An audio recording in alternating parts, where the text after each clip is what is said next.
Vous écoutez les assemblages d'idées. Mon nom est Nelson Roberge. Nous sommes présentement à la grande dégustation de Montréal, au quai dans le Vieux-Port. On lance notre journal Les assemblages d'idées avec notre infolette d'affaires.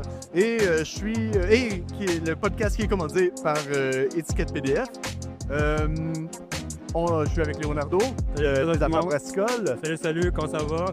Et- On est dans la meilleure place, hein, le côté alcool fort. Oui, OK, ouais. On va pouvoir en parler avec notre invité qui est Carl Dubé des Frères Spirit. Salut tout le monde, Comment vas-tu? ça va enrhumé mais ça va. Oui, c'est ça. Ouais, hier, supposément, c'était à la fin, c'était assez hardcore, hier. Oui, c'est ça. Nous, pour les gens qui sont déjà venus, donc c'est sur 2 étages, la grande dégustation. Donc, les gens doivent traverser tout le salon des vins avant d'arriver au 2e étage des spiritueux. Puis les 2 dernières heures, c'est tout le temps le party en haut. C'est ça. L'entreprise s'appelle les Frères Spirit. Vous êtes spécialisé en whisky. Ouais. C'est quelque chose qui me fait triper pas mal, mais vous distribuez aussi du vin ou vous allez vous regarder un peu dans ces produits-là aussi. Le but avec cette entrevue-là, c'est de voir comment va l'industrie, comment va votre industrie, comment ça se passe votre business et qu'est-ce qui s'en vient ou comment on peut voir l'avenir ou dans une boule de cristal un petit peu, tu sais. Parfait. Fait que là, vous existez depuis 2020. C'est Ouais. ce que j'ai vu sur votre site Internet. C'est ça. Donc, on a commencé 7 semaines avant le début de la pandémie. Ah oui, hein? Bon timing. Donc, 3 années de pandémie, 3 années de crise économique, puis on est encore là. Je m'amuse à dire que c'est notre 6e première année. Oui, c'est ça, clairement. Puis, fait qu'on s'attend pas à ce genre de situation-là. Ça arrive, on réussit à s'en sortir, on en voit toutes les couleurs. Qu'est-ce qui... peut-être, c'est comment vous avez survécu de un, là, tu sais, en une courte phrase, comment vous avez réussi à passer à En travers? fait, c'est que nous, contrairement aux agences qui étaient déjà établies, eux, ils n'avaient jamais connu ça des mauvaises années. Fait que nous, on est allé de façon quand même, je dirais, conservatrice au début. Pas faire de trop grosses commandes en importation privée. Puis on a fait nos recherches. Puis on a rentré graduellement des produits à la SAQ. Donc nous, on est reconnu pour les spiritueux. Il n'y a pas d'autres frères. Il y a juste moi. Mais il y a un concept derrière le nom, c'est qu'on veut créer un esprit de famille avec d'un côté les producteurs, puis éventuellement de l'autre côté les consommateurs. On n'est pas rendu aux consommateurs, mais chaque année avec les producteurs, on fait une réunion en ligne avec tout le monde. Puis le but, en fait, c'est de créer des liens entre eux. Puis par exemple, on a déjà eu un projet dans le passé où une de nos productrices de Bordeaux a envoyé ses fûts à un producteur de whisky irlandais. Fait qu'on essaie de créer quelque chose. Collaboration entre... Ouais. dans votre, Parce que je pense que dans votre écurie. je pense que tout le monde peut vendre de l'alcool, hein, d'une certaine façon, mais moi, j'essaie de créer quelque chose qui dépasse ça. Ouais. Puis on a été grandement surpris en début d'année. On a été nommé meilleure agence au Canada dans le cadre du festival Whisky Wonderland. Fait que c'est pas rien. Fait que dans le contexte que j'expliquais tantôt, on était déjà très heureux d'être dans les finalistes. Puis d'apprendre. Qu'est-ce qui fait qu'on est un bon importateur de whisky? Qu'est-ce qu'on fait qu'on réussit à recevoir un prix là-dedans? Ben, dans ce cas-là, c'était un vote du public. Donc, j'imagine que La popularité. la popularité, les gens ici nous ont encouragés. C'est quand même, je veux dire, sur les 3 finalistes, il y avait 2 agences québécoises. C'est pas rien. L'autre étant Bellavita, puis les 2, on est situés juste au Québec. Ouais. Puis les autres, des fois, ils peuvent être nationaux, faire tout le reste du Canada. Puis on est ressorti du lot. Fait que je sais pas si notre société distincte, peut-être. Mais en tout cas, ça a été très encourageant pour nous d'avoir ce prix en début d'année. Ça nous encourage à poursuivre. Moi, je suis un amoureux d'Écosse d'abord. Oui, ben c'est ça. C'est au niveau le look déjà. Oui, c'est ça. Moi, j'ai acheté 1 mètre carré d'une réserve faunique en Écosse. Là. Donc, je suis maintenant propriétaire terrien. Ouais. Donc, je suis un propriétaire terrien. On peut m'appeler Lord. Puis, donc, le tartan que je porte, c'est celui de la réserve faunique. C'est celui que j'ai le droit de porter parce que malheureusement, j'ai aucune racine écossaise. Je sais que tu vas loin chercher, toi, trouver quelque part. C'est ça. Fait que moi, en 2000 2000... petits drapeaux, quelque chose. Toi, Ouais. En 2019, j'étais à la croisée des chemins professionnellement, puis j'adore l'Écosse, puis je suis retourné avec ma famille. Moi, je me suis marié là en l'an 2000. Fait on a emmené nos ados, puis là, je leur disais à la blague, ça vous tente-tu de déménager? Ils voulaient pas, fait que je me disais, qu'est-ce que je peux faire? J'aime l'Écosse, j'aime le scotch. Fait que partons une agence. Ouais. Fait que quand j'ai fait mon étude de marché, j'ai vu qu'il y en avait trop d'agences. Ouais. Et 300 Mais- pour la 3, des fois. Ouais, environ 300, mais 98% ne font que du vin. Alors moi, je me suis positionné spiritueux, puis ça m'aide jusqu'à présent. Ouais. Ce que tu penses, c'est que moi, j'ai fait comme 600 entrevues déjà avec beaucoup de brasseurs, beaucoup de distributeurs, tout ça, OK? Et quand tous les brassiers que j'ai su qui ont lancé ou les compagnies de boissons pendant la pandémie, je pense que ça a été un moment qui ont renforcé leur business. C'est parce que ça a aidé un peu comme travailler avec des affaires qu'on a. Commencer avec la résilience. On n'a pas tout un bagage de distribution, on n'a pas tout un bagage. Non. Des nouvelles affaires. Tu penses que ça t'a aidé, ça? Non, pas dans ce sens-là, parce que je produis pas, moi. Je représente des producteurs. Mais pour les producteurs, je peux comprendre, il y avait l'aspect local. Donc, les gens encourageaient les producteurs locaux. C'était partout, même en Écosse. À un moment donné, il y avait 500 producteurs de gin, quand le gin était à son sommet. Oui, j'appelle ça. Fait que, comme partout. Non, dans mon cas, je pense que j'atteins avec les whiskies une cible qui est quand même peut-être négligée par d'autres agents. Quand même weird, hein? Parce Puis, qu'au Québec, on aime ça. Bon, on aime le whisky, mais c'est ça. Si on regarde, la majorité des whiskies qui sont sur les tablettes de la SAQ sont représentés par des multinationales. Alors, je pense que maintenant, on est juste deux, je vais dire, petits indépendants agents qui avons à cœur les producteurs et les produits qu'on présente Tout est agent uniquement pour le Québec contre le Canada? pour le Québec. Donc, nous, notre mission, c'est de devenir l'agence de référence pour les producteurs indépendants. Écosse, oui, mais Irlande, ailleurs. On travaille aussi avec... on a beaucoup de producteurs écossais. On a le producteur Macaloni, qui est en Colombie-Britannique. La distillerie canadienne la plus primée de tous les temps, puis ils ont commencé dans les années 2010. Fait que ça vous donne une idée de la qualité. Sinon, aujourd'hui, à la grande dégustation, on est avec 3 producteurs écossais. Donc, la distillerie d'Isle of Rasay, la distillerie de Badachro et la distillerie de Neckneen. Cette dernière-là fait juste des whiskies biologiques. Donc, c'est trois distilleries des Highlands qui sont ici. Avec qui on va jaser plus tard, là. Oui, oui. Dis-moi, tu sais, comme importateur, là, on sait, là, il y a plein d'enjeux là, par rapport à la SAC, tout ça, puis on va pas l'aborder parce que le monde en parle beaucoup, mais en tant qu'entreprise ou entrepreneur, ça serait quoi vos défis, outre que ces genres de défis-là? C'est quoi les défis de réussir là-dedans avec, comme tu disais, là, il y a tellement d'importateurs. Là, vous êtes niché en whisky, OK? Ouais. Je pense qu'un des défis auxquels je fais face, c'est celui de l'importation privée, parce qu'en importation privée, je dois vendre des caisses complètes. Ouais. Donc, c'est pas tout le monde qui va acheter 6 fois le même whisky à 150 sans y avoir goûté. Ouais. Donc, je dois trouver des solutions comme travailler avec un groupe d'énophiles qui s'appelle Passion Whisky Québec. Donc, les gens, à travers ce groupe-là, peuvent réserver leur bouteille à l'unité. Puis, donc, ils vont la recevoir 4 ou 5 mois plus tard. Mais pour moi, c'est important de faire ça parce que je travaille juste avec des producteurs émergents. Puis ça me permet de commencer à parler de leur marque sur le territoire québécois en espérant qu'un jour, ils rentrent à la SAQ.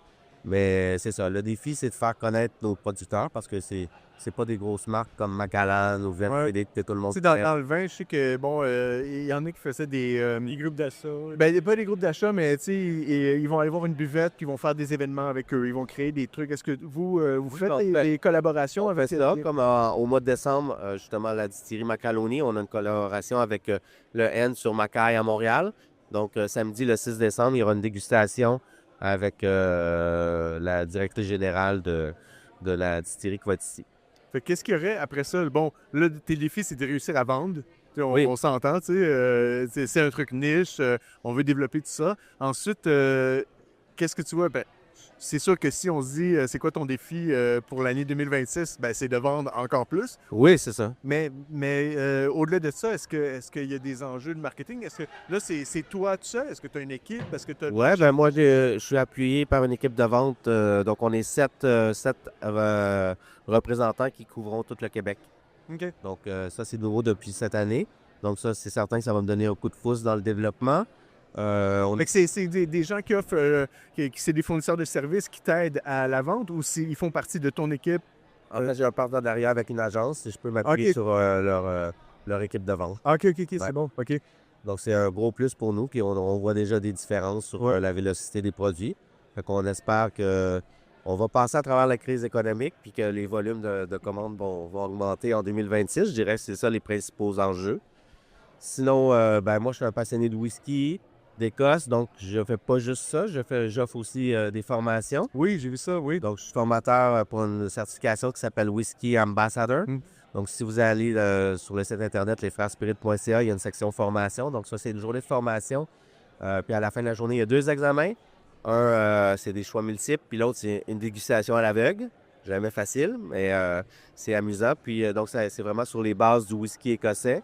Et j'offre la formule Expérience 3 jours au mois de mai prochain en Écosse avec la distillerie de l'île de Rasay. Donc, on fait la formation à leur bureau à Édimbourg. Avec un petit voyage et tout. Ouais, c'est ça. Donc, puis le lendemain, les gens, ils font 5 heures de route, ils se rendent à la distillerie, ils ont soupé 3 services, ils couchent à l'hôtel de luxe. Et le 3e jour, petit déjeuner, visite, tasting.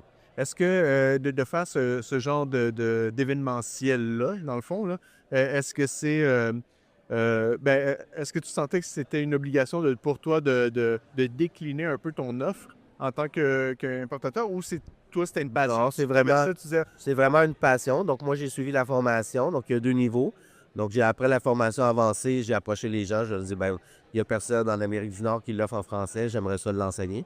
J'ai toujours rêvé d'être enseignant, fait que je le fais maintenant à travers ça. Puis on offre maintenant le niveau 2 en français pour la première fois. Donc, s'il y a des gens qui sont intéressés, là, c'est 3 jours de formation sur toutes les étapes de production de whisky.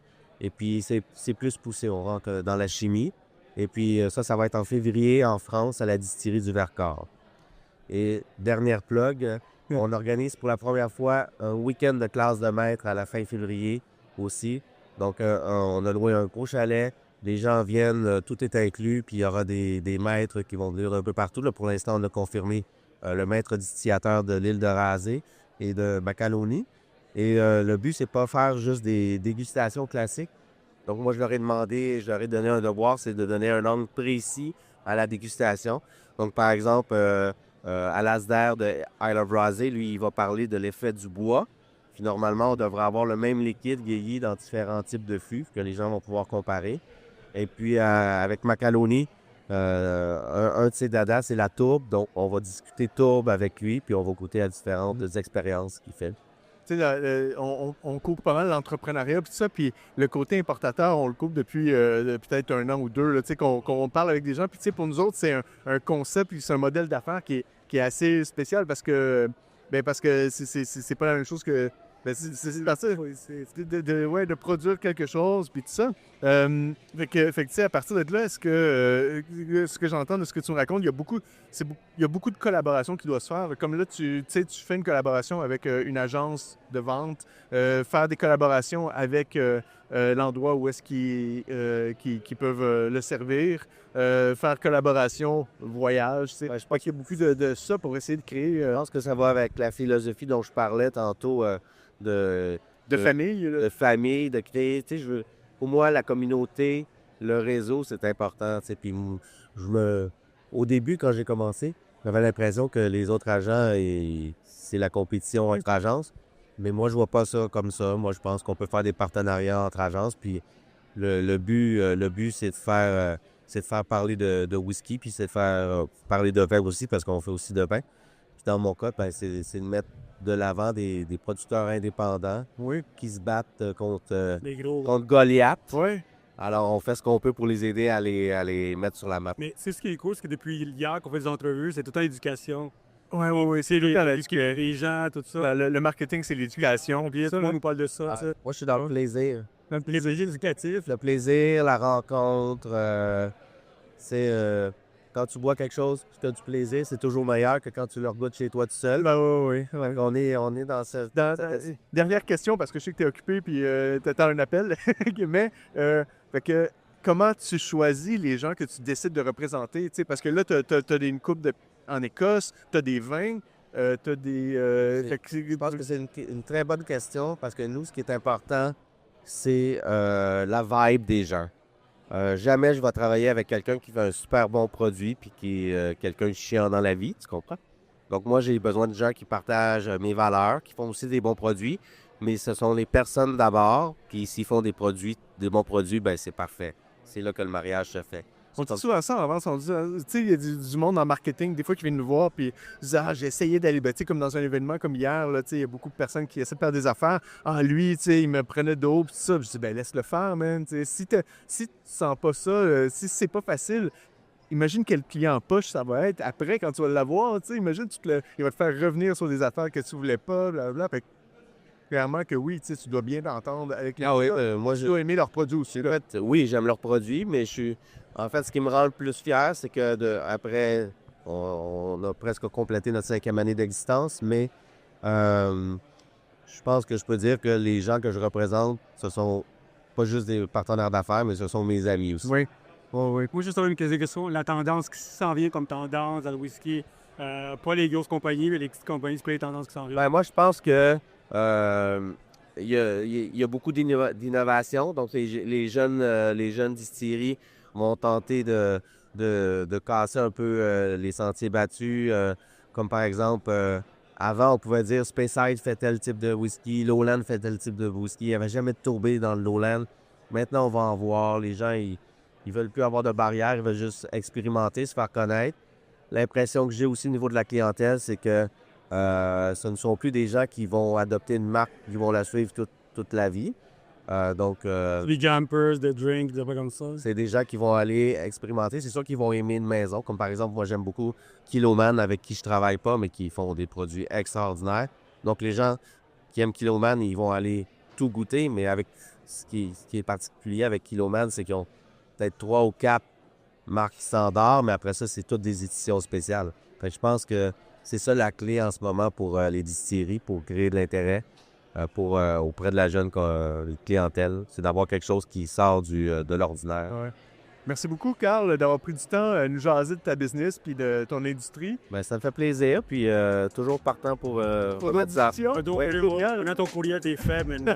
Ben, on invite tout le monde qui écoute à s'abonner à notre infolette d'affaires, les assemblages d'idées, prendre notre journal. Et puis, le podcast a été commandité par Étiquette PDF. Puis merci beaucoup, puis passe un bon événement, bonne fin d'événement. Merci beaucoup. Allez.